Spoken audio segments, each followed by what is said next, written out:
ನಮಸ್ಕಾರ.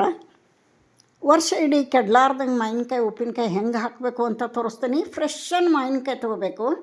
ಇಲ್ಲಿದಾವೆ ನೋಡಿರಿ, ಈ ಥರ ಮಾವಿನಕಾಯಿ ತೊಗೊಂಡು ಸ್ವಚ್ಛ ತೊಳೆದು ಒರೆಸಿ ಡ್ರೈ ಮಾಡಿಕೊಂಡು ಈ ಥರ ಹೋಳು ಹೆಚ್ಚಿಟ್ಕೋಬೇಕು.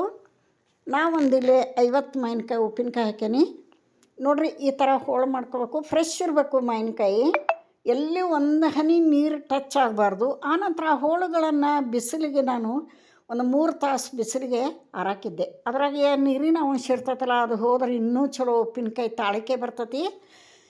ಅದು ನೀರಿನ ಅಂಶ ಹೋಗಲಿ ಅಂತ ಬಿಸಿಲಿಗೆ ಬಾಲ್ಕನಿಯೊಳಗೆ ಒಂದು 3 ತಾಸು ಹಾರಾಕಿದ್ದೆ. ಇವಾಗ ನೋಡಿರಿ,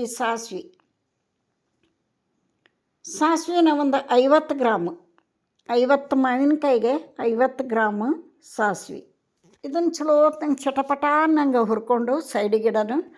ಮೆಂತೆ 1 ಟೀ ಸ್ಪೂನ್ ಮೆಂತೆ, ಅವನ್ನೂ ಪಟ ಅಂತ ಅಳ್ಳಬೇಕು, ಆ ಥರ ಹುರ್ಕೊಳ್ಳೋಣ.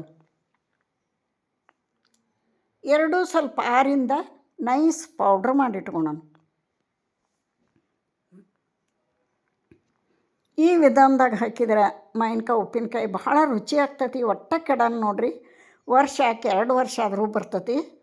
ಡ್ರೈ ಇರಬೇಕು. ನಾವು ಉಪಯೋಗ ಮಾಡೋಂಥ ಎಲ್ಲ ಪದಾರ್ಥಗಳು ಮತ್ತು ವಸ್ತುಗಳು ಡ್ರೈ ಆಗಿರಬೇಕು. ನೀರಿಂದು ಒಂದು ಹನಿ ಎಲ್ಲಿಯೂ ಟಚ್ ಆಗಬಾರ್ದು. ಆನಂದ್ರೆ ಇಂಪಾರ್ಟೆಂಟ್ ಅಂದ್ರೆ ಅವು ಹೋಳುಗಳನ್ನು ಬಿಸಿಲಿಗೆ ಹಾಕಿ ತೆಗಿಬೇಕು ಒಂದು 3 ತಾಸು.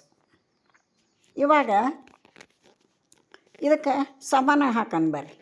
ಯಾವ್ಯಾವ ಪದಾರ್ಥ ಹಾಕೋಣ, ಎಷ್ಟೆಷ್ಟು ಹಾಕೋಣ ಹೇಳ್ತಾನೆ ನೋಡಿರಿ.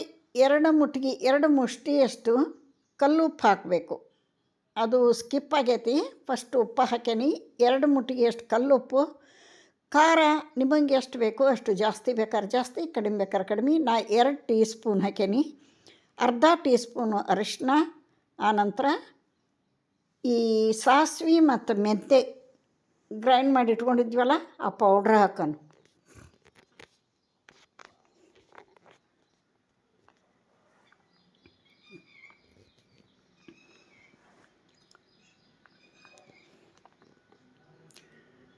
ನೋಡಿರಿ, ಉಪ್ಪು, ಖಾರ, ಅರಿಶಿನ, ಸಾಸಿವೆ ಮತ್ತು ಮೆಂತೆ ಪೌಡ್ರ್ ಹಾಕಿದ್ವಿ. ಈಗ ಉಪ್ಪು ಹಾಕಿದ್ದು ಸ್ಕಿಪ್ ಆಗೈತಿ, ಸಾರಿ.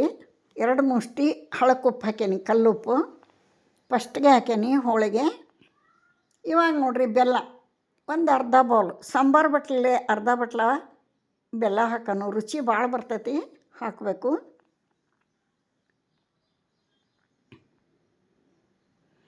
ಆನಂತರ ಒಂದು 1/4 ಸ್ಪೂನ್ ಹಿಂಗೆ ಹಾಕೋಣ.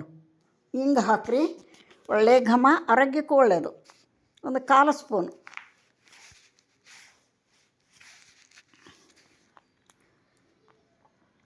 ಇದನ್ನೆಲ್ಲ ಒಂದು ಡ್ರೈ ಸ್ಪೂನ್ಲೆ ಕಲಿಸ್ಬಿಡೋಣ.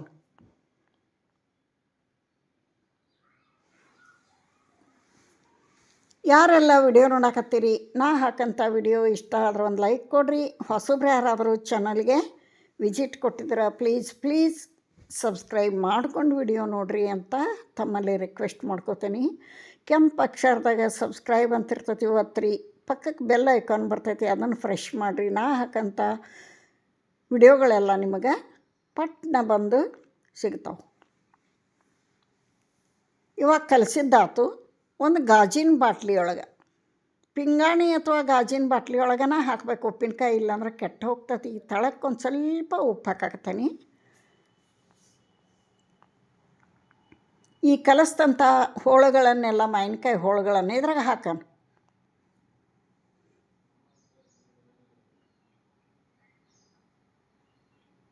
ಇಷ್ಟು ಕಲಿಸಿದ್ರಾಗ ಹಾಕಿಂದ ಲಿಡ್ ಕ್ಲೋಸ್ ಮಾಡಿ ಮೇಲೊಂದು ಕಾಟನ್ ಬಟ್ಟೆ ಕಟ್ಟಿ 8 ದಿನ ಬಿಡ್ಬೇಕು ನೋಡ್ರಿ.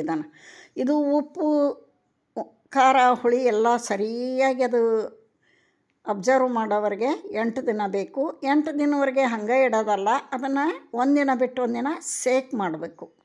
ಕೆಳಗೆ ಮೇಲೆ ಬಾಯಿ ತೆಗಿಯೋದು ಅವಶ್ಯಕತೆ ಇಲ್ಲ. ಹಿಂಗೆ ಕೆಳಗೆ ಮೇಲೆ ಮಾಡಬೇಕು. ಅದು 8 ದಿನಕ್ಕೆ ರೆಡಿಯಾಗಿ ಬರ್ತೈತಿ. 8 ದಿನ ಆದ ನಂತರ ಉಪ್ಪಿನಕಾಯಿ ಹೆಂಗಾಗೈತಿ ಅಂತ ನಿಮಗೆ ಇಲ್ಲಿ ತೋರಿಸ್ತೇನೆ. ತಿನ್ನಕ್ಕೆ ರೆಡಿ ಆಗೈತಿ ನೋಡಿರಿ. ಸೂಪರ್ ಟೇಸ್ಟಿಯಾದಂಥ ರಸ ಉಪ್ಪಿನಕಾಯಿ ರೆಡಿ ಆಗೈತಿ.